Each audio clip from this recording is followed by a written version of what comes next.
Wayanad വെള്ളപ്പൊക്കത്തിന്റെ fund ഉപയോഗിച്ച് അഴിമതി നടത്തിയതിനെക്കുറിച്ച് സംസ്ഥാന കോൺഗ്രസിന്റെ നേതൃത്വത്തിൽ എല്ലാ ജില്ലയിലും ശക്തമായ പ്രതിഷേധമാണ് നടത്തിവരുന്നത്. ഇതിനോടനുബന്ധിച്ച് മറയൂരിലും മണ്ഡലം പ്രസിഡന്റ് ശ്രീ ഇസ്മായിലിന്റെ നേതൃത്വത്തിൽ പ്രതിഷേധ മാർച്ച് നടത്തി. വയനാട്ടിൽ ഭൂരിഭാഗവും സഹായ സഹകരണങ്ങൾ കിട്ടിയിട്ടും സർക്കാർ കേന്ദ്രത്തിന് നൽകിയ വയനാട്ടിലെ ചെലവ് കണക്ക് റിപ്പോർട്ടിൽ വൻ അഴിമതിയാണെന്ന് ആരോപിച്ചായിരുന്നു ഈ മാർച്ച്. വരും ദിവസങ്ങളിൽ ശക്തമായ പ്രതിഷേധം സംസ്ഥാനത്ത് കോൺഗ്രസ് നടത്തുമെന്ന് അറിയിച്ചിരിക്കുന്നു. News desk Marayur vision. കോൺഗ്രസിന്റെ നേതാക്കന്മാരെ, പ്രവർത്തകരെ, സുഹൃത്തുക്കളെ, ഇന്ന് കേരളമൊട്ടാകെ പ്രതിഷേധ പ്രകടനങ്ങൾ നടക്കുകയാണ്. ഈ പ്രതിഷേധ പ്രകടനങ്ങളിലൂടെ കോൺഗ്രസ് ഉയർത്തുന്ന മുദ്രാവാക്യം നമ്മുടെ വയനാട് ദുരന്തമുണ്ടായപ്പോൾ ആ ദുരന്തത്തിന്റെ പേരിൽ കോടികൾ വെട്ടിച്ച പിണറായി സർക്കാർ രാജിവെക്കണമെന്ന ആവശ്യം ഉന്നയിച്ചുകൊണ്ടാണ് സമരങ്ങൾ നടത്തുന്നത്. ഓരോ ദുരന്തങ്ങൾ ഉണ്ടാകുമ്പോൾ ആ ദുരന്തങ്ങളുടെ പേരിൽ മുതലെടുപ്പ് നടത്തുന്ന മുഖ്യമന്ത്രിയും അതുപോലെ തന്നെ അദ്ദേഹത്തിന്റെ പാർട്ടിക്കാരും ഇതൊക്കെ കേരള ജനത നോക്കിക്കണ്ടുകൊണ്ടിരിക്കുന്നു.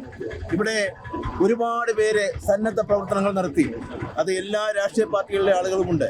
അതുപോലെ തന്നെ എല്ലാവരും സഹായിച്ചു. അതിലും എല്ലാ ജാതി മത വ്യത്യാസമില്ലാതെ, വർണ്ണ വ്യത്യാസമില്ലാതെ എല്ലാവരും അകമഴിഞ്ഞ് സഹായിച്ചു. ഒരു പുതിയ വയനാട് കെട്ടിപ്പടുക്കുന്നതിനുള്ള പണം സമാഹരിച്ചു കഴിഞ്ഞു. പക്ഷേ ഇങ്ങനെ സമാഹരിച്ചിട്ടും വീണ്ടും ഇപ്പോൾ പണം കൊടുക്കണമെന്നാണ് ആവശ്യപ്പെട്ടിരിക്കുന്നത്. പക്ഷേ ഈ കൊടുക്കുന്ന പണം വയനാട് ദുരന്തമുണ്ടായ ആളുകളിലേക്ക് എത്തിച്ചേരുന്നുണ്ടോ? അതുപോലെ തന്നെ സൗജന്യമായിട്ട് ബോഡി കുഴിച്ചിട്ട ആളുകൾ, ആംബുലൻസ് സർവീസ് നടത്തിയ ആളുകൾ, പട്ടാളം വന്ന് പാലമുണ്ടാക്കി, ആ പാലത്തിന്റെ അടിയിൽ കല്ല് പാകിയതിന് 10 കോടി രൂപ ചിലവെന്നാണ് പറഞ്ഞ്. അപ്പോൾ അങ്ങനെ വളരെ മോശമായ രീതിയിൽ ജനങ്ങളെ വിഡ്ഢികളാക്കുന്ന രീതിയിൽ കള്ളക്കണക്കുകൾ ഉണ്ടാക്കി പണം തട്ടിയെടുക്കുന്ന ഒരു കള്ള പ്രചരണത്തിന്റെ ആളായി കേരള മുഖ്യമന്ത്രി മാറിയിരിക്കുന്നു. ഇനിയും ഏതെങ്കിലുമൊക്കെ ദുരന്തം ഉണ്ടാകട്ടെ എന്ന് മനസ്സുകൊണ്ടെങ്കിലും പ്രാർത്ഥിക്കുന്ന ഒരാളായി മുഖ്യമന്ത്രിയും അദ്ദേഹത്തിന്റെ പാർട്ടിക്കാരും മാറിയിരിക്കുന്നു. കാരണം ഓരോ ദുരന്തങ്ങൾ ഉണ്ടാകുമ്പോൾ അതിന്റെ പേരിൽ മുതലക്കണ്ണീർ ഒഴുകുകയും പണപ്പിരിവ് നടത്തുകയും ചെയ്യുന്നു. നമുക്കറിയാം, നമ്മുടെ വട്ടവടയിൽ ഒരു പയ്യൻ എറണാകുളത്ത് വെച്ച് കുത്തേറ്റ് മരിച്ചപ്പോൾ അതിന്റെ പേരിൽ കോടിക്കണക്കിന് രൂപ പിരിവെടുത്തിട്ട് ഒരു 30 ലക്ഷം രൂപയുടെ ഒരു ചെറിയ വീട് മാത്രമാണ് അവർക്ക് വെച്ച് നൽകിയത്. അങ്ങനെ എവിടെയൊക്കെ ദുരന്തമുണ്ടാകുമ്പോഴും, അതുപോലെ തന്നെ നമ്മുടെ തൊടുപുഴയിൽ ഉണ്ടായ കൊലപാതകം, തിരുവനന്തപുരത്തുണ്ടായ കൊലപാതകം, കണ്ണൂരിലുണ്ടായ കൊലപാതകം, അങ്ങനെ എവിടെയൊക്കെ കൊലപാതകം ഉണ്ടാകുന്നു അല്ലെങ്കിൽ ദുരന്തങ്ങൾ ഉണ്ടാകുന്നു, ഇതിന്റെ എല്ലാം പേരിൽ പിരിവ് നടത്തി ആ പിരിവുകൾ അടിച്ചു മാറ്റുന്ന ഒരു ഗവൺമെന്റായിട്ട് കേരള ഗവൺമെന്റ് മാറിയിരിക്കുന്നു. അപ്പോൾ തീർച്ചയായിട്ടും ഇതിനെക്കുറിച്ച് അന്വേഷണം നടത്തണം. കുറ്റക്കാർക്കെതിരെ നടപടിയെടുക്കണം. എങ്ങനെ ഈ കള്ളക്കണക്കുകൾ ഉണ്ടായി? ഈ പണം എങ്ങോട്ട് പോയി? ഇതറിയാൻ കേരള സമൂഹത്തിന് ആഗ്രഹമുണ്ട്. കേരളത്തിലെ പ്രതിപക്ഷത്തിന് അവകാശമുണ്ട്.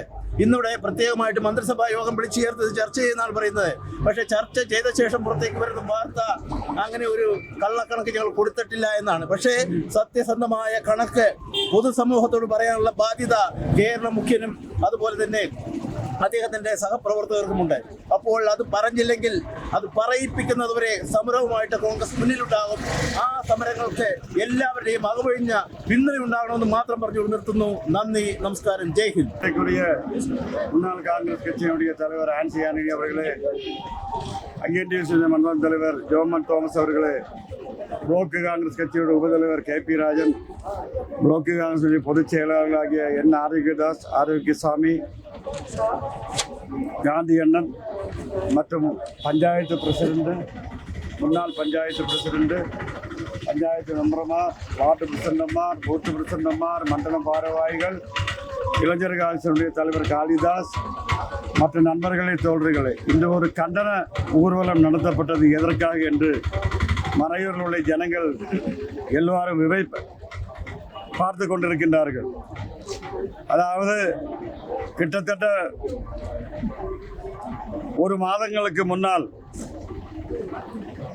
கேரளா மாநிலத்தில் வயநாடு என்ற இடத்தில் நமக்கெல்லாம் தெரியும், ராத்திரி பாவப்பட்ட ஜனங்கள் உறங்கிக் கொண்டிருந்த போது உருள் பொட்டல் ஏற்பட்டு நூற்றுக்கணக்கான ஆளுகள் தன்னுடைய வீடுகளை இழந்து உயிர்களை இழந்து சொந்த பந்தங்களை இழந்து அவர்கள் வளர்த்து வந்த நாற்காலிகள் முதல் எல்லாமே இழந்து ஒரு வேளை சாப்பிடுவதற்கு கூட வழி இல்லாமல் நின்றிருந்த போது எந்தவித மேல்பார்வையும் பார்க்க முடியாமல் எந்த விதமான உதவியும் செய்யாத கேரளத்துடைய சர்க்கார் இன்று இறந்தவர்கள் பெயரில் ஒரு சவசரீரம் குளித்து மூடுவதற்கு 75,000 ரூபாய் செலவில் எழுதப்பட்டிருக்கின்றது. அதே போல அங்கே சன்னத்த பிரவர்த்தகர் அவர்கள் வாங்கி கொடுத்த உணவு அதற்கு செலவு கணக்கு எழுதப்பட்டிருக்கின்றது. அந்த மழையிலும் குளிரிலும் இறந்த உடல்களை தேடி நடந்த சன்னத சங்கடனையுடைய பிரவர்த்தகர் எல்லா கட்சிக்காரரும் இருக்கின்றார்கள். அதில் இளைஞர் காங்கிரஸ் இருக்கின்றது, ஜனமோர்ச்சா இருக்கின்றது, டிஒய்எஃப்ஐ இருக்கின்றது. அப்படி எல்லா கட்சிக்காரனுடைய இளைஞர்களுக்கும் தேவையான ட்ரெயின் கோட்டுகள் 500 கோட்டுகள் வாங்கி கொடுத்தது சன்னத்த சங்கடனைகள், கிளப்புகள் போன்ற அமைப்புகள். அங்கே குடி தண்ணீர் வாங்கி கொடுத்தது, கிளவுஸுகள் வாங்கி கொடுத்தது, அவர்களுக்கு செருப்புகள் வாங்கி கொடுத்தது எல்லாம் கேரளத்திலே இருக்கக்கூடிய நல்ல மனசுள்ள சன்னத்த சங்கடனுடைய பொறுப்பாளர்கள் வாங்கி கொடுத்த அந்த நிறைவில் கேரளா சர்க்கார் ஒரு பொய்யான தவறான கணக்கை கொண்டு வந்திருக்கின்றார்கள். கேரளா சர்க்கார் இவர்களுக்காக வேண்டி கிளவுஸ் வாங்கியதற்கு இத்தனை ரூபாய், இத்தனை கோடி ரூபாய், குடி தண்ணீர் வாங்கியதற்கு இத்தனை கோடி ரூபாய், இவர்களுக்கு பூட்டு வாங்கியதற்கு இத்தனை கோடி ரூபாய், ரெயின் கோட்டு வாங்குவதற்கு இத்தனை கோடி ரூபாய், புல்டோசர் அங்கே வேலை செய்ததற்கு இத்தனை கோடி ரூபாய், ஒவ்வொரு சவக்குழியும் எடுத்ததற்கு ரூபாய் இத்தனை கோடி ரூபாய், அந்த சவத்தை அந்த மையத்தை கபரடக்கம் செய்ததற்கு ஒரு கபருக்கு 75,000 ரூபாய் செலவுகள் எழுதி இந்த அறிக்கை கொடுக்கப்பட்டிருக்கின்றது. இந்த அறிக்கையை எதிர்க்கட்சிகள் விமர்சனம் செய்கின்றார்கள். எப்படி இந்த கணக்கு வந்தது? மத்திய சர்க்கார் கொடுத்த கணக்கில் இந்த கணக்குகள் இல்லையே என்று உயர்நீதிமன்றத்திலே ஒரு தனிநபர் ஒரு மனு கொடுக்கப்பட்டு கேரளா உயர்நீதிமன்றம் சர்க்காரிடத்திலே கேள்விகள் கேட்டார்கள். அப்போதுதான் இந்த கணக்கு வெளியே வருகின்றது. என்ன ஒரு கேலிக்கூத்து! செய்யாத செலவிற்கு கணக்கு எழுதுகின்ற கேரளத்துடைய முதலமைச்சர் ராஜினாமா செய்து வெளியே போக வேண்டும். இதற்கு முன்னால் எந்த ஒரு முதலமைச்சரும் இந்த மாதிரி பொய் கணக்கை எழுதி ஜனங்களை ஏமாற்றி பாவப்பட்டவர்களை கண்களிலே பொடியை தூவி பணங்களை தட்டி எடுத்த சம்பவம் இதுவரையிலும் கேரளத்தினுடைய சரித்திரத்தில் இல்லை. ஆனால் பினராயி விஜயனுடைய பெயர் கின்னஸ் புக்கிலே வரப்போகின்றது என்ன சொன்னால் யாராலும் மறக்க முடியாது.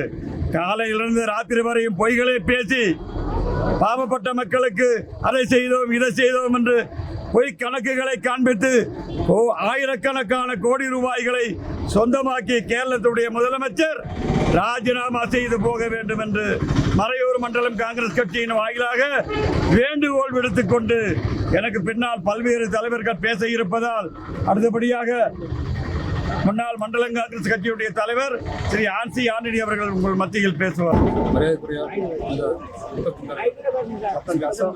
அவர்களே இந்த கூட்டத்திலே சிறப்புரையாற்றிய அவர்களே மற்றும் பஞ்சாயத்துடைய மெம்பர் பார்ட்டியினுடைய எல்லா தளத்தில் உள்ள தலைவர்களே எல்லாருக்கும் வெல்கம் வணக்கம். இன்னைக்கு இந்த கண்டன போராட்டத்தினுடைய நோக்கம் என்னவென்று எனக்கு முன்னாடி பேசிய எல்லாரும் சொன்னாங்க.